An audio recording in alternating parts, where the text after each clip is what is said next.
ഒരു ബൗളിലേക്ക് 1 teaspoon yeast, 1/4 teaspoon പഞ്ചസാര, ആവശ്യത്തിന് ഉപ്പ്. ഇനി ഒരു ഇളം ചൂടുള്ള പാല് ഒഴിച്ച് കൊടുത്തിട്ട് നന്നായിട്ടൊന്ന് മിക്സ് ചെയ്തെടുക്കണം. ഇനി ഈ മിക്സ് ചെയ്തതിലേക്ക് ഒരു 2 കപ്പ് മൈദ ചേർത്ത് കൊടുക്കുന്നുണ്ട്. ഈ 2 കപ്പ് മൈദയും ചേർത്തിട്ട് നന്നായി ഒന്ന് മിക്സ് ചെയ്തെടുത്തിട്ട് ഇനി ഇതൊന്ന് കുഴച്ചെടുക്കണം. പാലോ വെള്ളമോ ചേർത്തിട്ടൊന്ന് കുഴച്ചെടുത്താൽ മതി.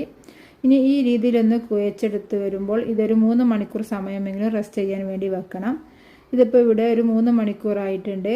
ഇപ്പോൾ നന്നായിട്ട് പൊങ്ങി വന്നിട്ടുണ്ട്. ഇനി ഇതിലേക്ക് ചില്ലി ഫ്ലെക്സ്, ഒറിഗാനോ, പിന്നെ ചെറുതായി കട്ട് ചെയ്ത വലിയ ഉള്ളി ഇവയും കൂടി ചേർത്തിട്ട് നന്നായി ഒന്ന് മിക്സ് ചെയ്തെടുക്കണം.